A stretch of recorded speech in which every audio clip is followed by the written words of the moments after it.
So you have it. Okay, cool. All right. So typefaces for today. So this is going to be very relevant for the assignment this week, which is to make a proposal draft.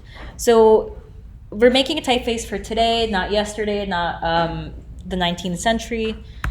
So here we have, I'm just like trying to show you that like the medium has changed. Like it's typefaces that you're seeing have been made for printed matter. They've been made for like broadcasting on screen. They've been made for personal machines. And of course, like with the invention of technology, a type has also changed from being a metal typeface all the way to being a font file format. And so, like, what do people make typefaces for? What do they use typefaces for? How do I know what's worth making? And these are very, very good questions to ask yourselves. So, like, here are some typeface classifications, like not as rules, but in case you have some interest in what some of these look like, you can go in and search. So obviously, no, this is just like common type terminology. So there's old style serifs, which have the most amount of historical data for you to pull from, because this has been the I don't want to say golden standard, but the standard for text writing, for text typefaces for a long time. And then we have transitional serifs, which mean that the serifs go from, they're a little bit more highly contrast, they're a little bit more modern in the way they look like. Baskerville is a good example for these. And then we have the moderns, which are what you usually see in fashion magazines. They're very much in vogue. And then we have the slab serifs, where you have a lot of railroad style looking serifs. And then we have the grotesques.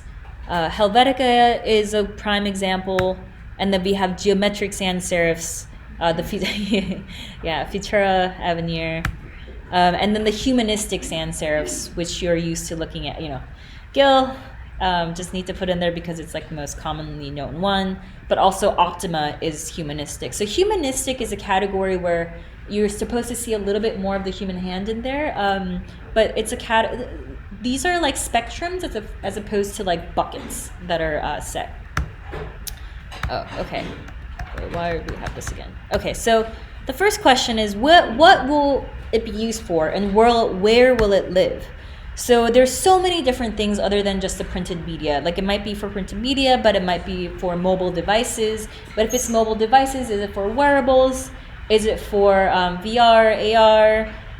Is it for signage? Is it for transportation? If it's for signage and transportation, like is it going to be like huge on a billboard, or is it going to be on a moving vehicle? Or is it for intergalactic signage? Like, no idea. But like there's so many different instances, and we can't judge a typeface by just what it looks like. There's designs that we have to keep in mind, but a certain design will work for one thing and it will not work for another thing. I mean, typeface design seems like a narrow category, but within it, the world is pretty vast. Like just like you say, like, well, like, like I made a design. I was like, okay, like what does that mean? Like it doesn't really mean anything, right? If you can think of like the world of visual design, like there's so many different categories within visual design. Like the word design starts to not mean much. It's the same thing with type. Like, okay, type means like a certain sequence of like, okay, like glyphs. Like we imagine like an A shape or a B shape or a different script, but it doesn't mean much until you get to a very specific use point. So that's something that I really want to imprint upon you all. Okay, so is it for small sizes like text? So there's like different considerations that might come in. So if you're making something for text, maybe you want it to be for medium contrast, maybe it needs a higher X height, maybe it needs more space around the letters, so that's a consideration that you want when you're spacing these. But if you want it for display, maybe you want it to be high contrast. Maybe you want it to have a very low or high X height for styling. Maybe you're not so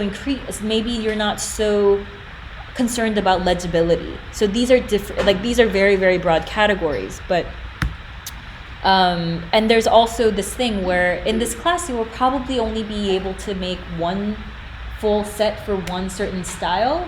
That is the objective of this course, but planning is always very useful. So like how many styles will be useful? So you have to think about, you know, like if you have one weight, is it like going to be the start of a big family, or is it like that in itself is like the end, right?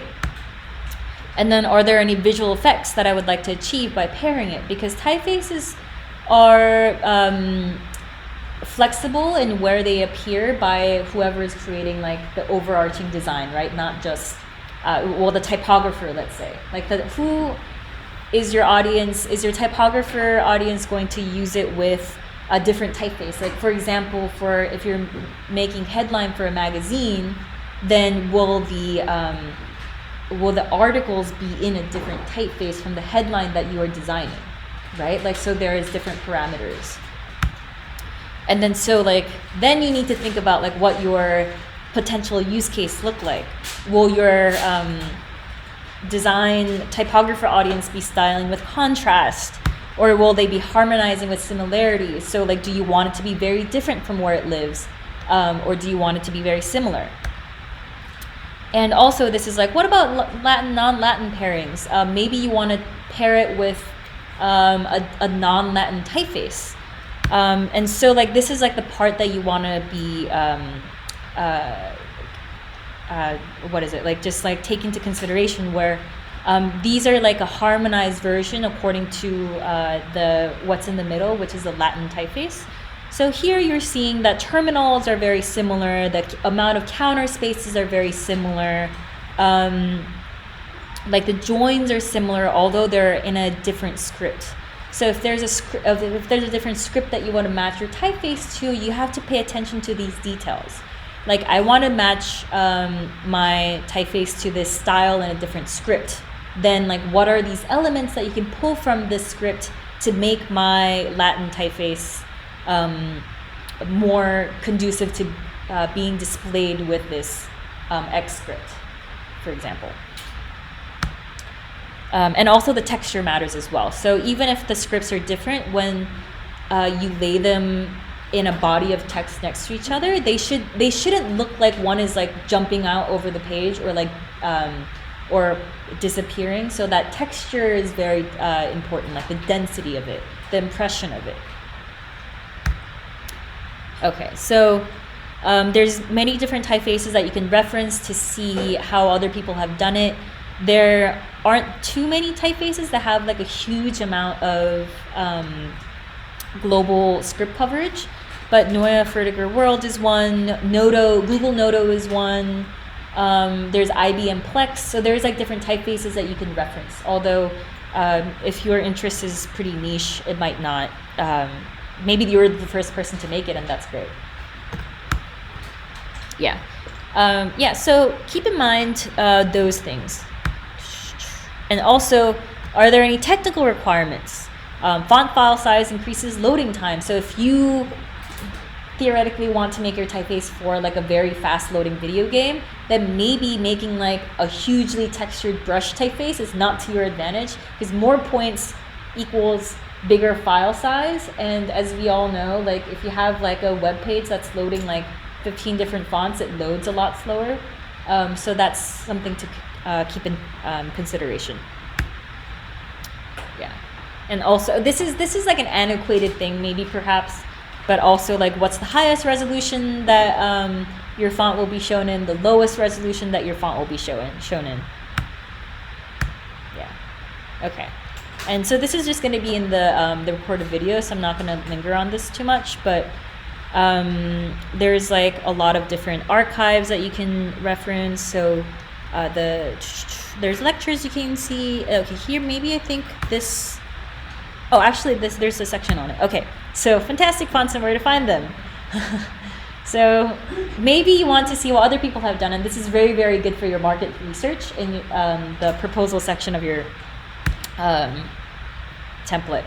So here are some examples of Foundries that you might want to see: Google Fonts, Adobe Fonts, Commercial Type, Darden Studio, Emigre, blah, blah, blah, blah, blah, blah, blah, blah, blah. There's all these different places. And so like this is where you want to go like shopping for ideas. And if you ever want to see all the Foundries, I think like here, if you go, Type Foundry archive, open link. You can spend forever. Look at this. There's so many in all these different countries. Like there's one Foundry in Iceland. Yeah, there's one Foundry in Lebanon. Yeah, so these are all places that you can go browse Foundries. Okay, anyway, let's keep on going. Okay, and there are font subscription services. You're probably very much used to Adobe Typekit and Google Fonts perhaps, but there's also like some paid subscription services from MyFonts and FontStand. This isn't too applicable for us, but educational resource in New York City.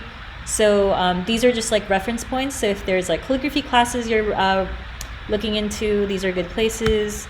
Type design classes, aside from this class, obviously, there's these lecture places. I think that might be it. Okay. Oh, and archives. Archives are actually a really, really, really good resource once you get into the research portion of your proposal. So the Lubalin Center at the Cooper Union is really, really great. Like they have I see some nods over there. They have an amazing archive. If you make an appointment, you can peruse their archive for 2 hours. It's free. Just make you just have to make an appointment because like whoever is manning that space is volunteer based. So you just have to make sure that someone's there when you arrive. And also there's the rare book and manuscript archives at Columbia Library. And also there's the Morgan Library Museum on, I believe, like 30-something Street and Park or 5th. That's also a great place as well. So if you are the kind of person that wants to go research archives before you decide an idea, these are really good places to visit. Cool. So that's it for the lecture portion.